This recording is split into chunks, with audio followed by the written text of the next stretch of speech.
Petite configuration inhabituelle, qu'est-ce qui se passe? Au lieu de vous présenter le sommaire du Manga Vorace, je vais vous montrer un petit peu ce que j'ai fait. J'ai gagné l'équivalent de 400 à 500 places d'un coup.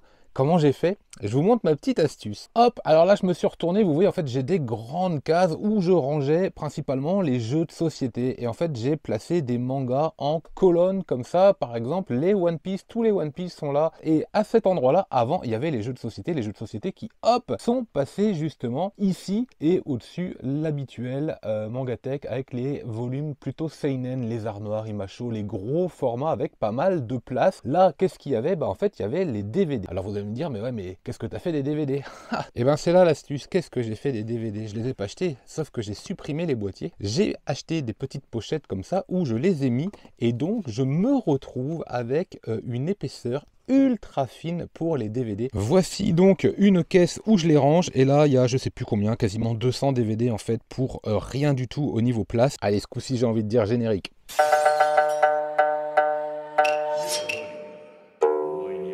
Je vous ai pas présenté le sommaire, mais c'est pas grave, on va démarrer tout de suite avec le premier manga Undercurrent. Pour les autres, vous avez le chapitrage au cas où, ou alors vous pouvez être curieux et faire défiler la vidéo dans son intégralité, merci à vous. Un manga de Tetsuya Toyoda, oui j'enchaîne, publié en 2005, collection Made in, chez Kana, format seinen, gros volume, encore trouvable en neuf, et trouvable également en occasion. Celui-ci je l'avais pris suite à la vidéo J'achète vos Mangatech, donc il y a encore moyen de faire de bonnes affaires. Tetsuya Toyoda, j'en ai parlé il y a quelques temps avec la relecture du manga Goggles, que j'avais beaucoup aimé, mais c'était un recueil. Ici, c'est un one-shot. Est-ce qu'il fait aussi bien? Eh ben, je vais vous dire ça tout de suite. De quoi ça nous parle? C'est le jour de réouverture au bain public de Tsuki-no-Yu. Et les habitués, bon, arrivent, défilent comme ça, et la question que tout le monde se pose, c'est est-ce que le mari de Kanae, donc une de notre personnages principal, est de retour? Parce qu'en fait, il a disparu. Il a disparu il y a environ 2 mois, véritablement volatilisé dans la nature, suite à un voyage qu'il a entrepris avec son syndicat, donc le syndicat des bains. Forcément, cette disparition, elle est douloureuse, forcément, elle est mal vécue, et la tâche des femmes, qui ne sont plus que 2 au lieu de 3, devient de plus en plus difficile pour gérer la petite affaire familiale, j'ai envie de dire, ou en tout cas, pour gérer globalement l'entreprise. Le syndicat des bains va envoyer quelqu'un, monsieur Ori, pour soulager un petit peu le quotidien de ces 2 femmes, en espérant également que le moral puisse remonter un petit peu. Voilà, comme c'est un one-shot, vous comprendrez que je n'irai pas plus dans les explications parce que ce serait déjà beaucoup trop en dire. Je vous ai globalement présenté le premier chapitre, libre à vous ensuite d'aller découvrir ce qui se passe à l'intérieur de ce manga plutôt slice of life, extrêmement intéressant, extrêmement émouvant, plutôt clair et plutôt limpide à lire. Je m'explique, vous avez dans les traits de Tetsuya Toyoda quelque chose de très épuré, de très clair, qui donne vraiment une sensation de légèreté et de fluidité à la lecture. Ça c'est très très agréable, j'ai trouvé. C'est un auteur qui maîtrise particulièrement cet aspect graphique et donc la lecture n'en est que plus simple et agréable. Gros point fort de la série, c'est que vous allez retrouver des événements de la vie quotidienne de tous les jours à l'intérieur de bains publics. C'est pas si commun, donc c'est plutôt original, qui fait que vous êtes très vite pris dans l'ambiance et dans la découverte. Vous savez très bien que les Japonais, les auteurs, ont cette particularité d'être extrêmement fidèles dès qu'ils utilisent un thème, dès qu'ils se renseignent sur quelque chose. La grande force en fait de ce genre de titre, c'est que vous ressentez pleinement l'univers comme il est décrit et que si un jour vous êtes amené à aller dans des bains au Japon, je vous mets ma main à couper que vous ne serez pas dépaysé et que vous aurez déjà quelques repères. Ça me paraît assez évident. Autre grande force dans le récit, c'est que c'est un récit qui va amener beaucoup de sentiments qui, de par le scénario, vont s'entrecroiser, s'entremêler. Donc vous avez forcément la douleur liée à la disparition. Donc il y a quelque chose de tragique, quelque chose de mélancolique qui fait appel aussi à pas mal de regrets. Est-ce que tout a été dit? Ça, on ne sait pas trop. Vous avez également la difficulté de la vie de tous les jours avec la passion, l'organisation, les doutes. Voilà, le fait de gérer une entreprise, et puis vous avez quelques situations comiques également, puisque l'arrivée d'un nouvel homme dans l'établissement, forcément, bascule les repères qui pouvaient déjà être présents et modifie un petit peu le quotidien de ces jeunes femmes qui vivent malgré tout. Donc ça c'est plutôt intéressant, ce sont vraiment les grandes forces de ce titre. J'ai vraiment aimé ce titre Undercurrent, où je trouve que l'auteur Tetsuya Toyoda vraiment maîtrise à la fois le caractère intime un peu de son histoire et un découpage parfait pour la lecture. Voilà, je vous laisse avec quelques petites images avant de passer au manga suivant.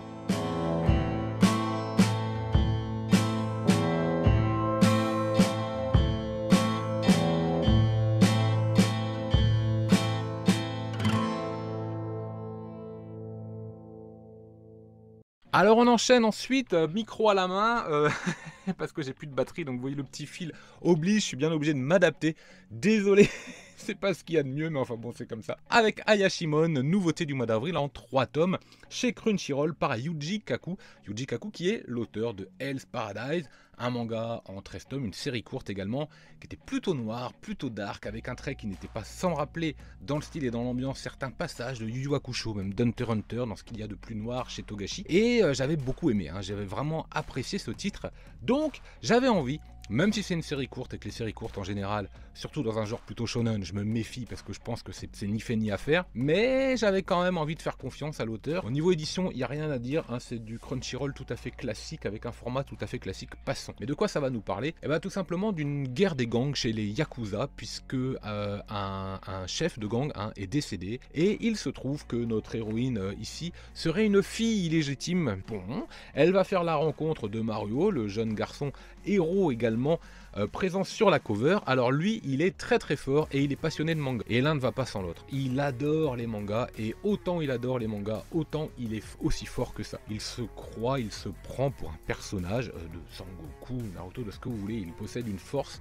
plutôt à la One Punch Man, c'est-à-dire qu'il déménage avec ses coups de poing et il n'a qu'un seul objectif, lui, pour le coup, ce qui ne sera pas sans rappeler Chainsaw Man d'ailleurs, c'est finalement de faire de la grosse baston. Voilà, il est plutôt déçu car en tant qu'humain, il est relativement fort et il aimerait bien, lui, pouvoir affronter des personnages tout aussi forts, voire pourquoi pas des personnages non humains. Ça tombe bien, chez les Yakuza, la plupart du temps, en fait, ce ne sont pas des humains, ce sont des yokai, et il va y avoir comme ça toute une succession de bastons. Vous allez également avoir une petite police des yokai, des événements fantastiques qui surveillent un petit peu tout ça. C'est vrai qu'il y a beaucoup de choses qui se posent, c'est vrai que c'est en 3 tomes, donc ça va relativement vite. Est-ce que c'est fouillis pour autant? Non. Est-ce que ça manque un peu d'éclaircissement? Oui. Est-ce que ça rappelle beaucoup d'autres genres? Oui. Ça rappelle déjà Hell's Paradise par le trait, par l'ambiance qui s'en dégage, mais on va pas reprocher à l'auteur d'utiliser qui a marché pour une des œuvres précédentes, ça c'est relativement logique, que ce soit dans le fond, dans la forme, dans le trait ou dans la capacité à avoir des personnages relativement vifs et dynamiques, ça oui. Est-ce que on ressent du Chainsaw Man? Carrément. Est-ce qu'on ressent avec ce côté un peu démon, ce côté un peu police, voilà, organisation qui essaie de contrecarrer tout ça, le côté un peu de Jujutsu Kaisen pour parler d'un manga moderne, carrément aussi. Donc vous allez avoir des similitudes avec des mangas qui existent déjà, c'est sûrement pour ça que cette série n'est pas aussi longue que prévu, pourtant elle est prometteuse. Moi je suis certain d'une chose, vous me mettez ce titre en 15-20 volumes, vous avez quelque chose de supérieur, plus intéressant que ce que peut être Jujutsu Kaisen actuellement. J'en suis quasiment sûr. Le trait est vif, ça se lit bien, ça se lit vite, c'est dynamique. C'est plutôt virtuose même par moment. Là, il y a des belles scènes, moi j'ai trouvé. Il y a plutôt de l'humour. On retrouve de toute façon ce qu'il y avait dans Hell's Paradise. Donc comme j'avais bien aimé, j'ai pas été déçu, voire même j'étais plutôt content. Bon, en tout cas, c'est un auteur que j'aime bien, que j'affectionne. Et la prochaine série, je pense que je m'y intéresserai encore. Allez, quelques petites planches et on passe au manga suivant.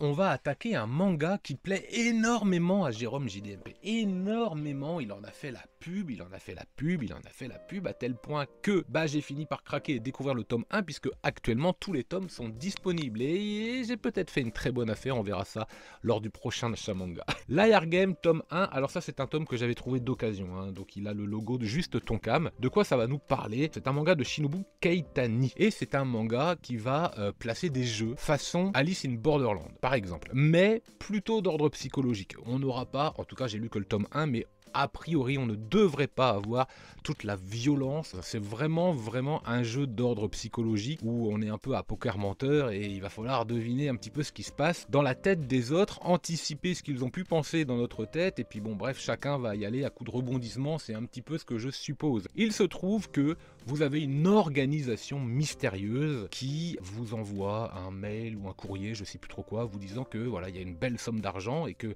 si vous ne la renvoyez pas immédiatement, on considère que vous êtes inscrit au jeu. Ensuite, il va falloir affronter des adversaires. Dans le premier tome, on affronte un adversaire, c'est un duo. Il y a 100 millions de yens chacun. Il se trouve que si vous pouvez gagner une certaine quantité d'argent, vous n'êtes pas obligé de gagner tout l'argent de votre adversaire, mais il faut qu'à la fin d'un certain temps, vous soyez majoritaire par rapport à l'argent gagné. Autrement dit, si vous avez 100 millions et 1 yen, l'autre aura du coup 100 millions moins 1 yen, c'est donc vous qui avez gagné. Vous pouvez récupérer 110, 120, 130, 150 millions de yens, voire 200, c'est-à-dire l'intégralité de la somme de l'adversaire. Ça va jouer comme ça, ce qui suppose que, justement, dans les prochains tomes, il y a des jeux qui permettent de jouer avec cette petite astuce de j'ai pas tout gagné, mais j'ai quand même gagné. Bon, on verra bien, ça pour l'instant c'est pas trop le cas. Là on avait un duo, donc forcément relation duel, un match à 1 contre 1, il y a de grandes chances que ce soit qui tout double en fait, on gagne tout ou on perd tout. Alors vous allez me dire, bah ouais d'accord, mais bon voilà, on perd les 100 millions qui n'étaient pas à nous. Ah ouais mais non, et non, parce que si vous les perdez, vous devez les rembourser.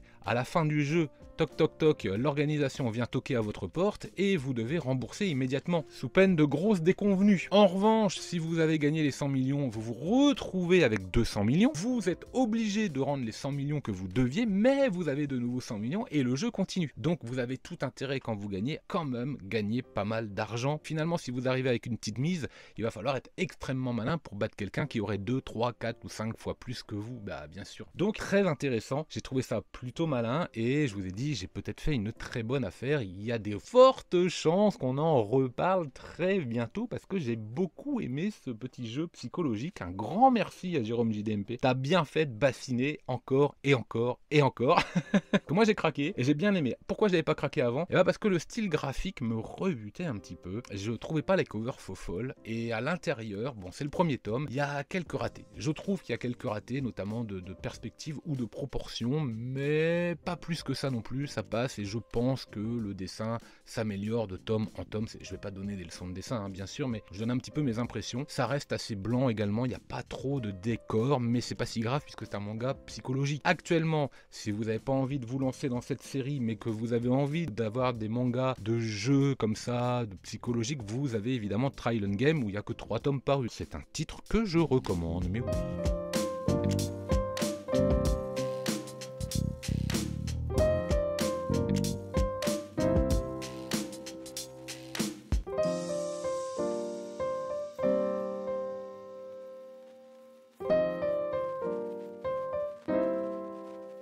On enchaîne avec la lecture douloureuse du mois et peut-être de l'année. Je l'ai lu à une heure tardive, ce manga, et j'aurais pas dû. Alors, je voulais l'acheter. Je voulais l'acheter pour plusieurs raisons, notamment parce que l'auteur m'avait bluffé avec son titre Peleliu. Je voulais acheter parce que c'était un one-shot, parce que c'est un sujet plutôt sérieux. Alors en général, moi j'aime bien le manga popcorn, hein. J'aime bien le manga de divertissement, où on se pose un petit peu, on réfléchit pas trop, c'est bon, il y a assez comme ça dans la journée. Donc pas forcément le genre de manga vers lequel je vais. Mais là, Peleliu m'ayant tellement marqué, j'ai passé le cap et j'ai fait l'acquisition de Mon Cancer Couillon. On est chez Pika Graphics. Et c'est un titre qui commence à dater et qui dans ce format-là, bon il est encore disponible, hein, mais je le vois pas partout par exemple, dans les librairies ou les magasins spécialisés. Donc Kazuyoshi Takeda nous raconte en fait sa véritable expérience puisque un jour il apprend qu'il a un cancer des testicules. Ça arrive principalement chez les jeunes hommes, donc lui je crois qu'il a 35 ans au moment où il apprend les faits. Il y a un très fort taux de guérison, donc il est globalement pas inquiet. Il se retrouve bien sûr dans un hôpital avec d'autres malades qui sont dans des situations plus graves, soit parce qu'ils sont plus jeunes et qu'ils ont d'autres cancers plus difficiles à soigner, soit parce que ce sont des personnes plus vieilles qui relativisent et qui déconnent avec lui. Donc vous allez avoir dans cet hôpital des moments de la vie de tous les jours, mais en revanche vous allez osciller à travers les différentes humeurs de notre personnage qui est soutenu par sa femme, hein. Il est marié, il est accompagné, il est bien accompagné, mais malgré tout et avec la difficulté du traitement, vous allez avoir comme ça une oscillation des différents états. Tantôt ça va bien, tantôt ça va moins bien et il ne contrôle pas tout. Vous allez avoir également beaucoup d'explications sur les douleurs physiques, sur le ressenti global. Vous allez avoir pas mal de scènes de vie parce que comme il dit, les infirmières qui sont là bougent, gigotent, amènent énormément de vie et de légèreté à tout ça, ce qui fait que ça aide beaucoup. Vous allez avoir tout le monde de l'hôpital comme ça qui est décrit dans le pur style de l'auteur, hein. Un pur style Peleliu, je l'ai pas précisé, mais vraiment un pur style Peleliu, très agréable, qui là aussi allège le côté fataliste et dramatique que peut représenter l'œuvre, parce que est-ce qu'il y a un happy end ou pas? Je vous le dis pas, c'est un one shot, mais enfin bon, vous savez bien, à partir du moment où il a écrit Peleliu après, il y a des chances qu'il se soit plutôt bien sorti. Mais il n'y a pas que ça, voilà, parce qu'il n'est pas tout seul, et il n'y a pas que ça, et que des événements événements douloureux, il y en a aussi. Il va nous raconter à travers ce titre le fait qu'il ait pu devenir mangaka, et notamment grâce à ce manga, puisque c'est ce manga-là qui va le faire connaître. C'était très intéressant. Attention à ne pas lire si c'est pas le moment, à ne pas lire s'il est tard et que c'est le moment d'aller dormir, parce que moi derrière je sais plus ce que j'ai lu, mais j'ai lu une connerie pas possible. Je sais plus quel manga, mais je sais pas, le tome 8 de Noritaka, au pif. Non mais voilà, vous m'avez compris. Ceci dit, c'est une très bonne œuvre, et si vous aimez cet auteur avec Peleliu, c'est un complément qui me semble relativement évident.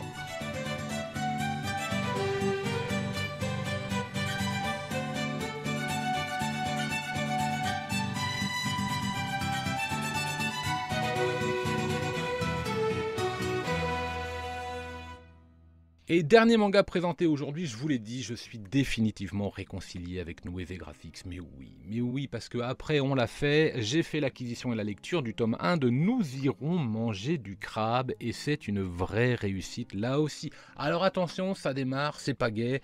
Le personnage principal, le héros, l'anti-héros même, on va dire, n'a qu'une envie finalement, c'est de se suicider parce qu'il n'est pas utile. Et puis il a décidé, avec le peu d'argent qui lui reste, de dépenser cet argent puis de se suicider. Alors comment? En faisant la fête, en dépensant son argent au casino, avec des femmes, en faisant une soirée, une grosse beuverie? Non, finalement, il acte pour aller manger le fameux crabe super riche, super cher là, du Japon. Et il va faire la rencontre, tout à fait de façon par hasard, de notre héroïne ici présente. Alors, premier point, moi je me suis complètement fait avoir. J'étais persuadé que le personnage central allait être cette femme et que c'est elle qui voulait se suicider. Mais d'emblée, et en fait pas du tout. Donc premier contre-pied, c'est plutôt sympa. Mais bon, je ne spoile pas parce que en fait à la première case, vous savez que c'est pas elle qui se suicide en fait. Donc il n'y a pas vraiment de spoil du tout. Et ils vont faire la rencontre, et de là, ils vont partir ensemble. Alors, qui que quoi, donc où, comment, pourquoi, je vous le dis pas trop, mais ils vont partir ensemble, je vous le dis, parce que sinon je peux pas expliquer. Et forcément va naître plusieurs situations, tantôt mélancoliques, tantôt ce sont des inconnus, tantôt pas du tout, ce ne sont pas du tout des inconnus.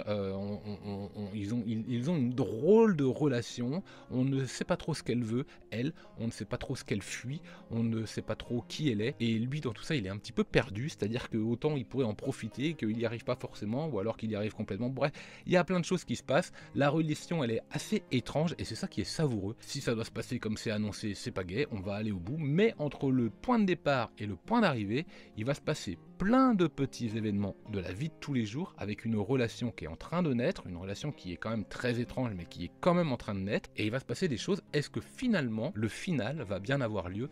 C'est toute la problématique que peut avoir le lecteur à la suite de la lecture du tome 1. J'ai adoré, le trait il est fin, il est plutôt blanc, plutôt clair, plutôt tranquille, il est destiné à un public averti également, petite précision, c'est pour ça aussi que je le mets en dernier dans ce manga vorace. Et moi j'ai vraiment aimé ce titre, très bonne surprise. Donc on l'a fait, Nous irons manger du crabe. Ce sont les deux bonnes découvertes pour moi chez Nueve de 2023. J'ai envie de dire, il était temps, ça fait plaisir.